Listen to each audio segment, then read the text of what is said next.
Very good morning, every student. Today I will start chapter first, rotational dynamics. ये first chapter है. First chapter.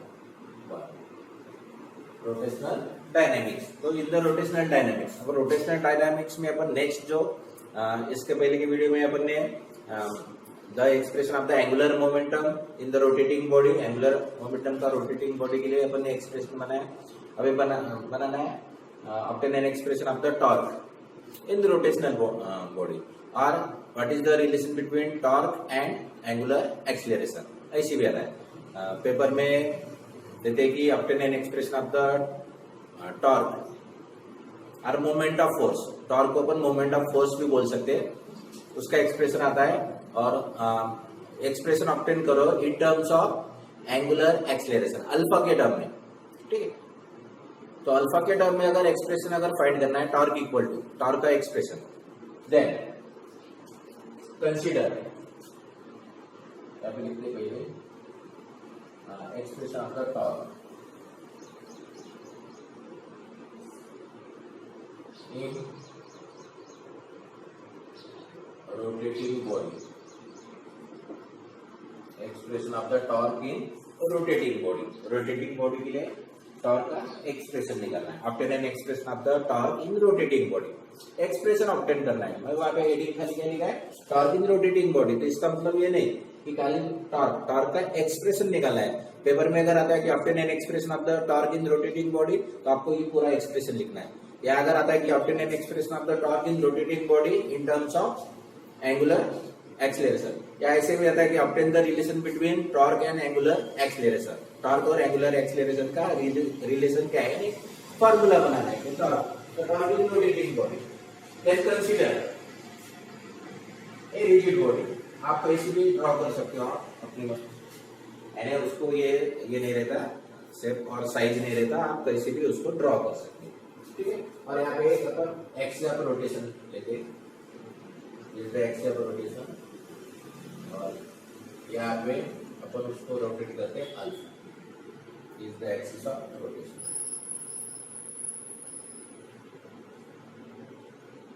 इसको लेते हैं अपन axis of rotation. तो consider वो is the centre, it is the centre of mass बोल सकते हैं. तो यहाँ पे अपन एक पार्टिकल लेते हैं जिसका मास है m1, second particle mass m2, third particle of mass m3, fourth particle of mass m4 और nth particle of mass mn. First particle है जिसके लिए फोर्स एक्ट होता है F1, second particle force act होता है F2, third particle force act होता है F3, fourth particle force F4 और nth particle force Fn.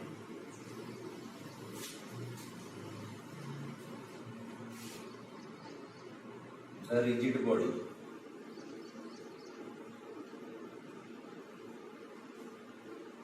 consists of n particle of masses m1, m2, m3 up to mn and perpendicular distances and the perpendicular distances r1, r2, r3 up to rn from axis of rotation.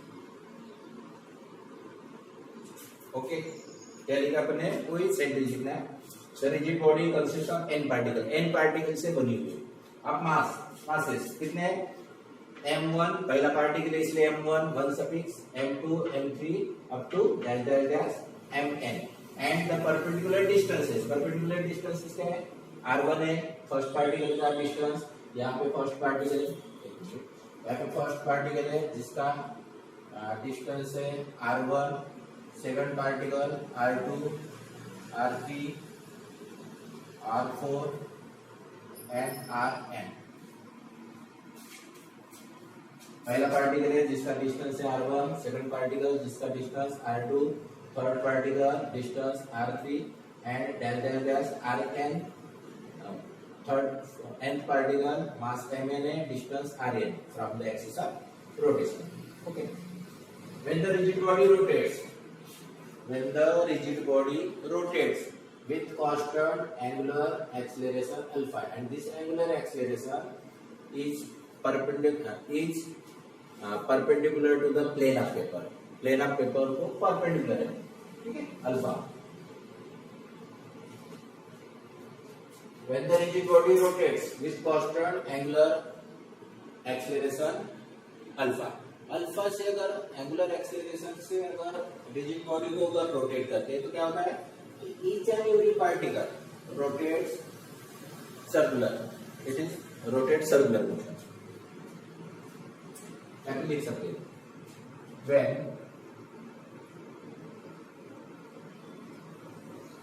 The rigid body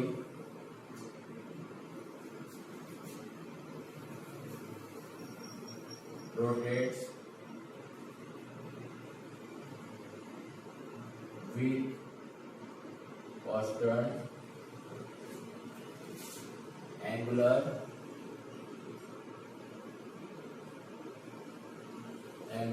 acceleration alpha, then each particles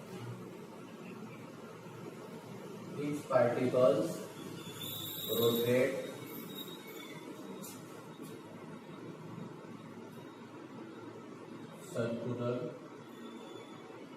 circular motion with same angular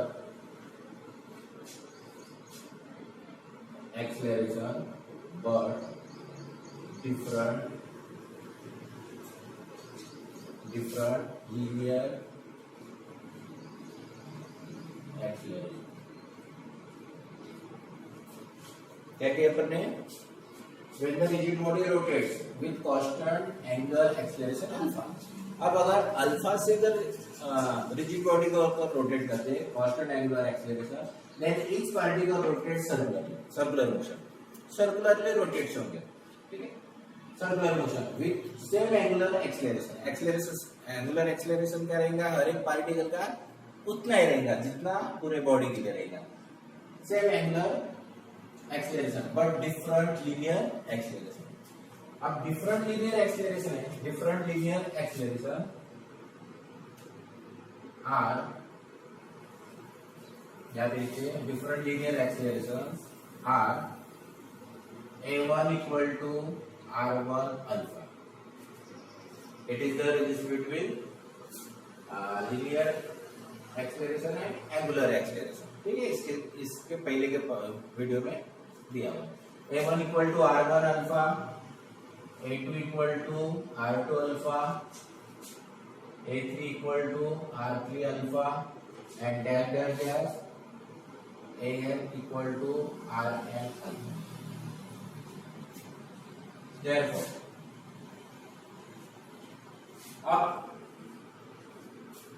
अब अगर आपको अगर torque का expression निकालना है, torque equal to, it is the product of force and distance, it is the product of force and distance. अब अगर force अगर निकालना है, टॉर्क निकालना है तो फोर्स इंटू डिस्टेंस, डिस्टेंस मालूम है R1 R2 R3 up to RN, ये वैल्यू नहीं बने, F मालूम है, यहाँ पे F लिखते हैं। अब according to the Newton second law के हिसाब से फोर्स का फार्मूला क्या है, F equal to ma, m मालूम है, मास a मालूम है, डायग्राम में कहीं पे a नहीं है, लेकिन a का अल्फा के साथ रिलेशन मालूम है, तो a1 की वैल्यू इसमें रखेंगे, यहाँ पे आएगा, मास मालूम है, a निकालेंगे तो a का फार्मूला आता है r अल्फा, ठीक है। अब ये फार्मूला यहाँ पे मालूम है, ये वैल्यू यहाँ पे रखेंगे, फोर्स का वैल्यू निकलेगा और फोर्स की वैल्यू कहाँ पे रखेंगे, टॉर्क में रखेंगे तो टॉर्क मिलेगा। It is the first particle. ठीक है, तो आपको इस टाइप से उसको ये करना है।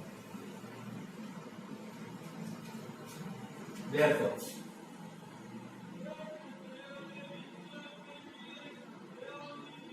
force of a first particle of mass, या mass नहीं भी लिखा जाता है, force of first particle is given by F1, क्योंकि force is the first particle, first particle के लिए फोर्स है इसलिए उसको 1 सफिक्स लिखेंगे। तो F1 इक्वल टू फोर्स का फॉर्मूला क्या है, m1a1 mass into acceleration. It is the product of mass and acceleration. It is the Newton second law, F equal to ma, F यानी बल। ठीक है, फोर्स का फॉर्मूला अगर याद रखना है आपको तो बलमा, ये याद रखिए। ठीक है, बल, बल का मीनिंग होता है force,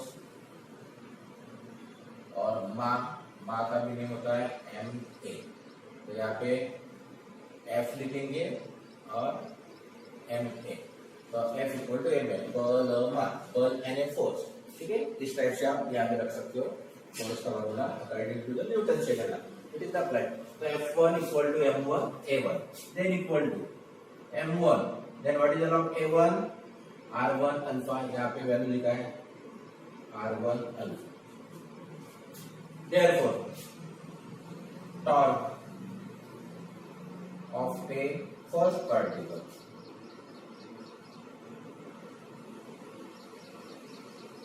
torque of a first particle, torque 1 equal to it is the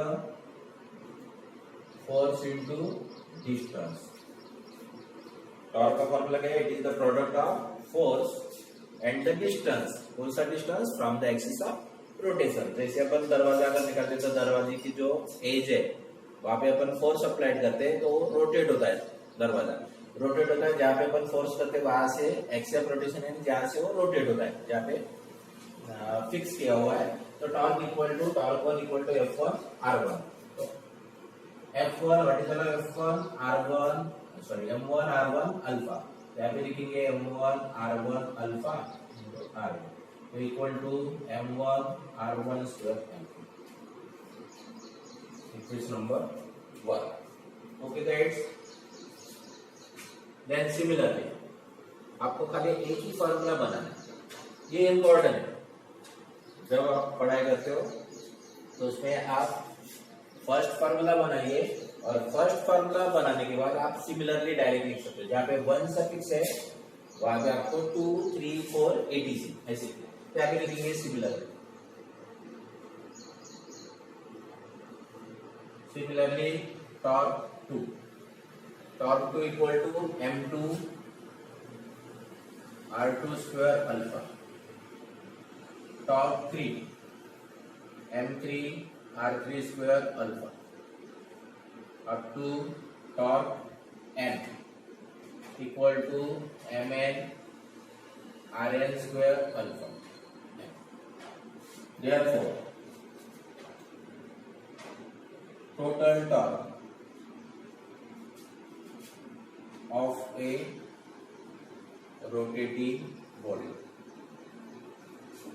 is equal to total torque निकालना है रोटेटिंग बॉडी पूरे इसका, ये अपन ने एक एक पार्टिकल के, फर्स्ट पार्टिकल के लिए टॉर्क है, सेकंड टॉर्क। तो total torque of a rotating body is equal to sum of torque of each particle, that is torque equal to torque 1 plus torque 2 plus torque 3 plus up to torque n equal to, and what is the torque 1? torque 1 की value कितना है, from 1 m1 r1 square alpha, तो आप लिखेंगे m1 r1 square alpha plus torque 2 की value कितना है m2 r2 square alpha plus m3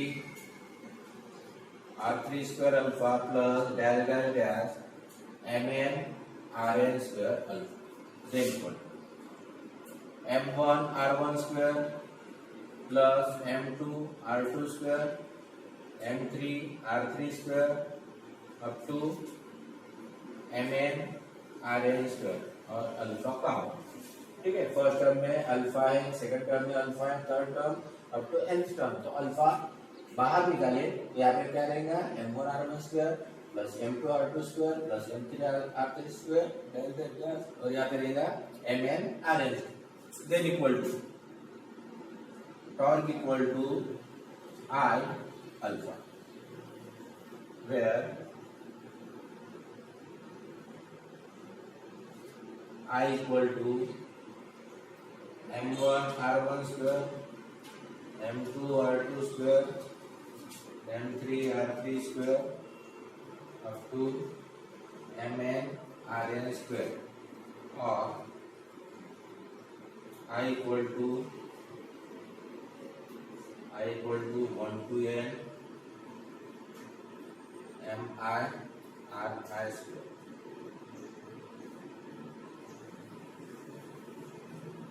So this is the expression of the torque in rotating body. Then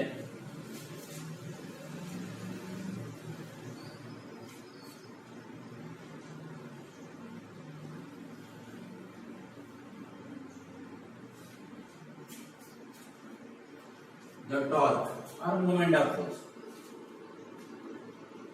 The torque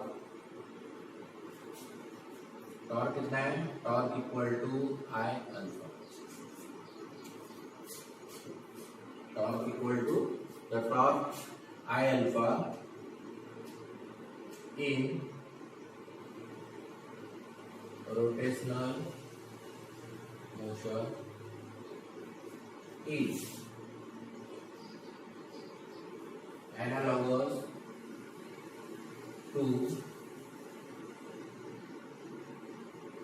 force कितना है F equal to ma in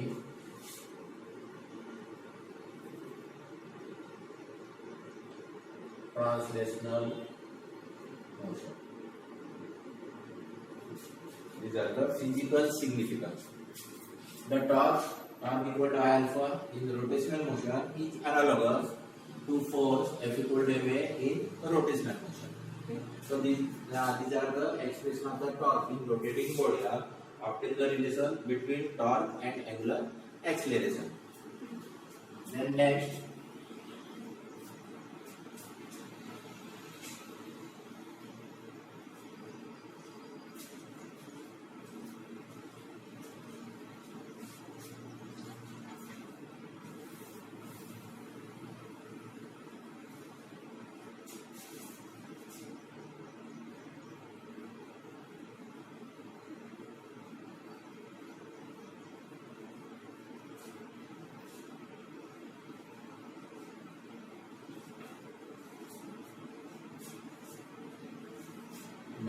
बहुत ही important topic है conservation law of angular momentum.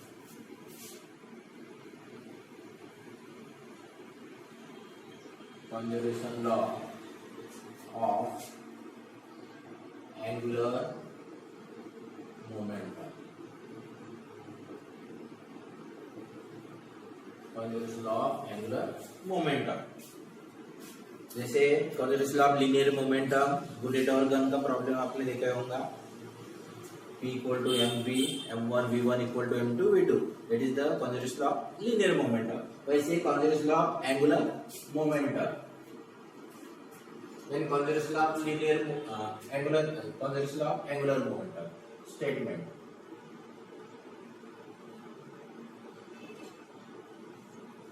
Books में उसका statement नहीं दिया है लेकिन स्टेट आ सकता है. ठीक है, तो statement if no any torque, if no any torque acting upon a rotating body, तो अगर बॉडी रोटेट हो रही है और उसको अपन टॉर्क अप्लाई नहीं करते, टॉर्क अप्लाई नहीं करते इसका मतलब फोर्स अप्लाई नहीं करते, क्योंकि फोर्स और टॉर्क इक्विवेलेंट है। फोर्स यानी कोई भी बॉडी के ऊपर अगर अपन फोर्स अप्लाइड करते कोई भी बॉडी के ऊपर और उसके अगर एबिलिटी है रोटेट होने की तो उसको अपन टॉर्क बोलते हैं, मोमेंट ऑफ फोर्स भी बोलते हैं, ठीक है। Then if no any torque acting upon a rotating body, then the angular momentum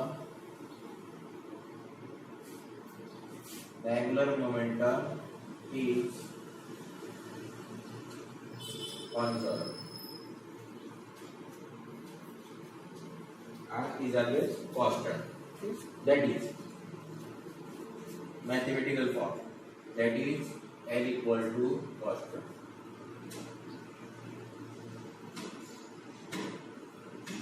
और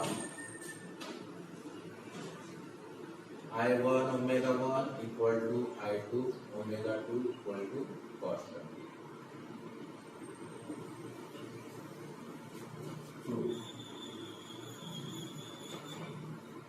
State and prove the conservation of angular momentum. जो बोर्ड में जो क्वेश्चन आता है, state and prove the conservation of angular momentum, ये state है कि torque applied नहीं कर रहे, लेकिन अगर टॉर्क अगर अपन अप्लाइड नहीं करते रोटेटिंग बॉडी के ऊपर तो उसका एंगुलर मोमेंटम भी एक कांस्टेंट रहता है। It is angular momentum is constant, ठीक है, इट इज ऑलवेज कांस्टेंट। तो n equal to constant prove करना है, या I1 omega 1 equal to I2 omega 2 equal to constant. जैसे अपन लीनियर मोमेंटम में m1 v1 equal to m2 v2 equal to constant, ठीक है, जो गन और बुलेट और गन का जो प्रॉब्लम इसमें prove. And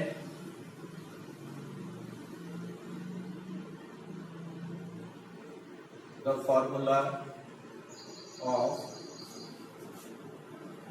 angular momentum in vector form is given by और वेक्टर फॉर्म में जो एक्सप्रेशन है एंगुलर मोमेंटम का is given by L equal to R cross P.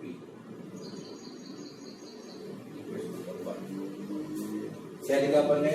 The formula of angular momentum in vector form is given by vector L equal to vector R cross vector P. Cross क्यों है? क्योंकि ये vector quantity है, cross product, ठीक है। एलओएल में आप लोग पढ़ चुके हैं, स्केलर प्रोडक्ट या वेक्टर प्रोडक्ट, ये वेक्टर प्रोडक्ट। अब इसको क्या कहते हैं? डिफरेंशिएट करते हैं, differentiate with respect to, differentiate with respect to t। तो यहाँ पे आता है dl by dt equal to d by dt in bracket vector r cross vector p। क्या कर रहे हैं? एक बार डिफरेंशिएट कर रहे हैं। Then okay, differentiate with respect to t। तो डेरिवेटिव अब डेरिवेटिव बाय सम, जब अपन डेरिवेटिव का चैप्टर पढ़ते हैं तो उसमें डेरिवेटिव बाय सम क्या आता है कि डी बाय डी एक्स है सपोज, और यू वी अगर है तो first derivative of second plus second derivative of first, ठीक है। ये फॉर्मूला है derivative by sum, sorry derivative by product, multiplication. अगर दो वैल्यू का मल्टीप्लीकेशन है तो डेरिवेटिव बाय प्रोडक्ट अपन अप्लाई करते हैं। u और v है, it is the function of x, u and v, ये दोनों क्या है? x के फंक्शन है। u में कुछ वैल्यू है, x की वैल्यू है, x के टर्म में कोई भी फंक्शन रह सकता है, ट्रिग्नोमेट्रिक फंक्शन रह सकता है, sin x, exponential e raise to power x या लॉगरिथमिक फंक्शन, और v भी x का फंक्शन है, ठीक है। तो इसमें डिफरेंशिएट कैसे करते हैं कि first as it is, first को कुछ भी नहीं करना, वन जैसी कैसे फर्स्ट का u लिखा क्योंकि u फर्स्ट है, सेकंड का डेरिवेटिव v सेकंड है, सेकंड का डेरिवेटिव dy by dx लगाना है, v dy by dx plus second as it is और u का डेरिवेटिव du by dx। तो ये एक फॉर्मूला है मैथमेटिक्स में। तो यहाँ पे देखिए equal to first as it is derivative of second plus second as it is cross में and derivative of first. Okay, then dl by dt equal to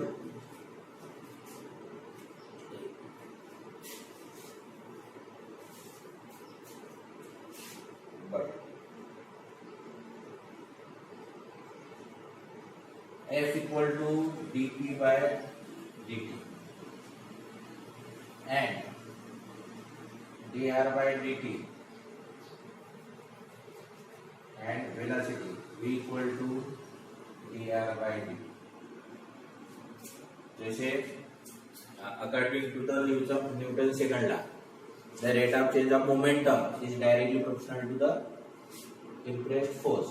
तो force equal to dp by dt, ठीक है, ये formula है according to the Newton's second law। और velocity क्या होगा dr by dt, क्योंकि r डिस्टेंस है, the rate of change of displacement with respect to time, इसलिए dr by dt क्या था, velocity आता है। तो therefore dl by dt, तो यहाँ पे dl by dt equal to r जैसे वैसा लिखिए r cross f vector r cross vector f plus p जैसे का वैसा लिखिए p cross v then equal to vector r cross vector f plus vector p means mass into velocity, to equal to vector r cross vector f plus m bracket में लिखते हैं vector v cross vector p equal to vector r cross vector f plus m into 0 equal to vector r cross vector f। That is the log dl by dt। इस number अब आप बोलेंगे कि vector v cross vector v zero कैसा, cross product में जैसे अगर यहाँ पे आप अगर लेते हो vector a cross vector a तो equal to a sine theta और उसका यूनिट वेक्टर जो भी, ठीक है, उसका यूनिट वेक्टर अगर सपोज m, यानी यहाँ पे देख सकते हो vector a cross vector b equal to A B sine theta into n unit vector, ये एक फॉर्मूला है। क्रॉस प्रोडक्ट में A B sine theta into n unit vector, और डॉट प्रोडक्ट में जो ऑलरेडी अपन 11 में पढ़ चुके, vector a dot vector b equal to A B cos theta, इसमें साइन थीटा है। अब यहाँ पे देखिए vector a cross vector a, अगर एक ही अगर वेक्टर है, वेक्टर a और वेक्टर a एक ही लाइन में, बराबर है। अब एक ही लाइन में अगर दोनों वेक्टर है तो थीटा कितना रहेगा 0, तो यहाँ पे a स्क्वायर साइन 0 और n यूनिट वेक्टर, बराबर है। अब ये अगर निकालते हैं और साइन 0 कितना का है 0, तो ऑटोमेटिक ये क्या होगा 0, ठीक है, ये याद रखिए। तो यहाँ पे vector v cross vector v, vector a cross vector a, कुछ भी अगर एक ही अगर वेक्टर है, सेम वेक्टर का अगर वेक्टर प्रोडक्ट है तो उसकी वैल्यू 0 थी, डॉट प्रोडक्ट में अलग है, ठीक है। इसलिए यहाँ पे हमने vector v cross vector v की वैल्यू 0, तो 0 की वैल्यू 0, तो यहाँ पे क्या बचता है vector r cross vector f, यहाँ पे याद रखिए। देन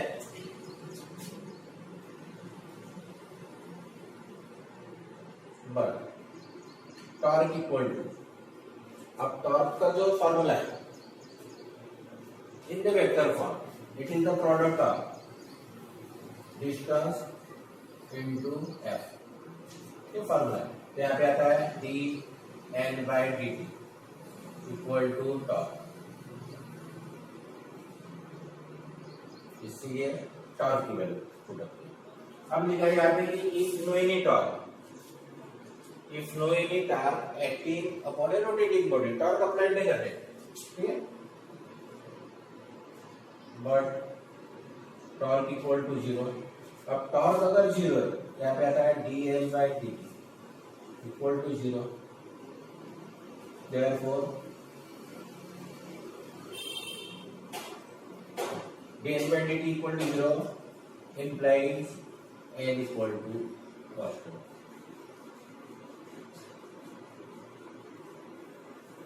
यहाँ पे लिख सकते हैं the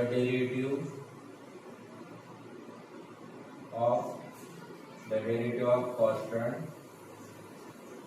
function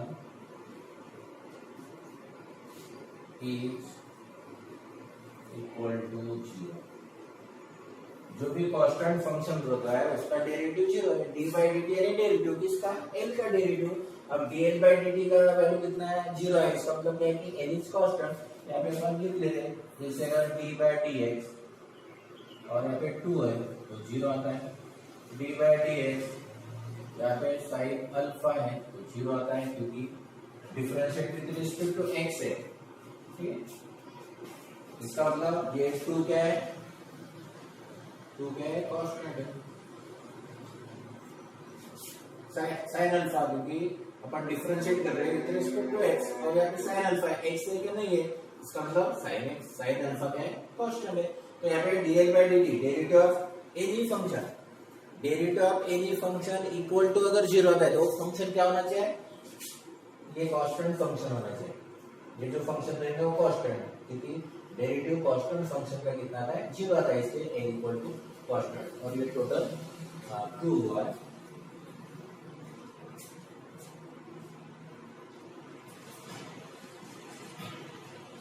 देन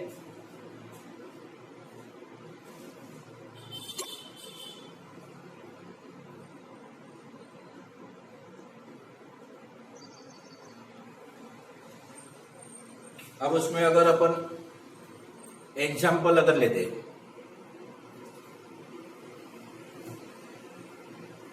ठीक है, उसमें अगर अपन एग्जाम्पल अगर लेते कि what are the example of conservation law of angular momentum, जहाँ पे conservation law of angular momentum का लॉ अप्लाई होता है, कॉन्जर्वेशन लॉ अप्लाई होता है।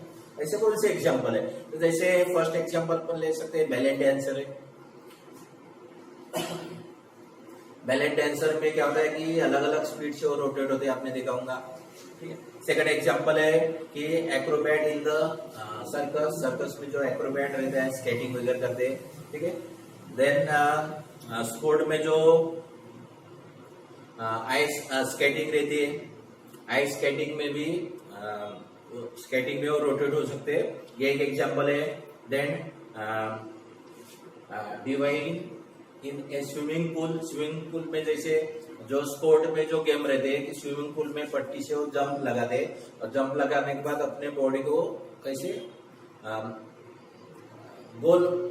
गोल बना लेते हैं, जिससे क्या होता है कि उसके एंगुलर वेलोसिटी इंक्रीज होती है। तो this the example of the conservation of angular momentum. अब कॉन्जर्वेशन ऑफ एंगुलर मोमेंटम में देखिए, जैसे यहाँ पे एक फॉर्मूला लिखा था कि मोमेंट ऑफ इनर्शिया इनिशियली और ये फाइनल, ये without any folding of the body को फोल्ड नहीं करते हुए, जैसे कोई भी अगर एंगुलर मोमेंटम रोटेट हो रही है कोई बॉडी, तो मोमेंट ऑफ इनर्शिया कोई भी बॉडी का अगर मोमेंट ऑफ इनर्शिया अगर इंक्रीज होता है तो ऑटोमेटिक उसका एंगुलर वेलोसिटी डिक्रीज होता है, उसका रोटेट होने की जो वेलोसिटी है वो डिक्रीज होती है, यानी फ्रीक्वेंसी डिक्रीज होती है, ठीक है, रोटेटिंग फ्रीक्वेंसी डिक्रीज होती है।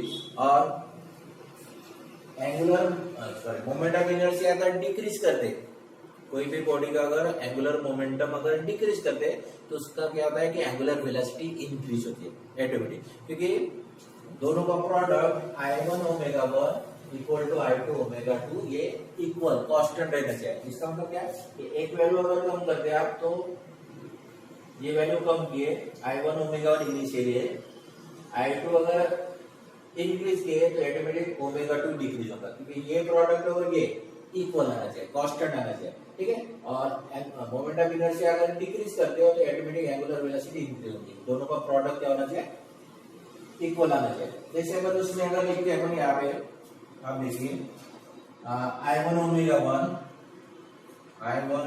1 इक्वल टू I2 ओमेगा 2। अब ये अगर 100 लेते हैं, मोमेंट ऑफ इनर्शिया 100 और एंगुलर वेलोसिटी 20 इक्वल टू कितना आता है, 100 into 20 तो ये आता है 2000, बराबर है। ये I1 की वैल्यू है, ये I2। Initially moment of inertia 100 है और एंगुलर वेलोसिटी 20 है, तो 20 और 100 का मल्टीप्लाई किया तो कितना है, 2000 है। अब ये वैल्यू क्या करते हैं अपन, डिक्रीज करते हैं, 50 करते हैं, 50 इनटू 50 के यानी I2 की वैल्यू, यहाँ पे I2 की वैल्यू अपन ने डिक्रीज किए मोमेंट ऑफ इनर्शिया, तो एंगुलर वेलोसिटी कितना होना, तो 50 को कौन से टर्म से मल्टीप्लाई करेंगे, यहाँ पे ओमेगा 2 लिख लेते इक्वल टू 2000 आना चाहिए, बराबर। ये I2 मोमेंट ऑफ इनर्शिया 100 था तो डिक्रीज किए 50 के, बराबर। 50 के तो ओमेगा 2 कितना आना चाहिए, तो बढ़ेगा। अब देखते हैं ओमेगा 2 निकालते, ओमेगा 2 यहाँ पे 2000 डिवाइड बाय 50, तो 1 सर्कल 1 0 कैंसिल, 5 4 20 तो कितना था, 40 रैट पर सेकंड। तो ऑटोमेटिक क्या होता है कि मोमेंट ऑफ इनर्शिया 100 था 20 था, दोनों का मल्टीप्लिकेशन 2000। अब मोमेंट ऑफ इनर्शिया अपन ने डिक्रीज की 20 के, तो एंगुलर वेलोसिटी कितना होना चाहिए, तो 40, तो 20 से 40 हुआ, इंक्रीज हुआ। तो एक फैक्टर अगर डिक्रीज होता है तो सेकंड फैक्टर ऑटोमेटिक इंक्रीज होता है। तो थैंक यू गाइस, आज के लिए इतना ही काफी है, ओके।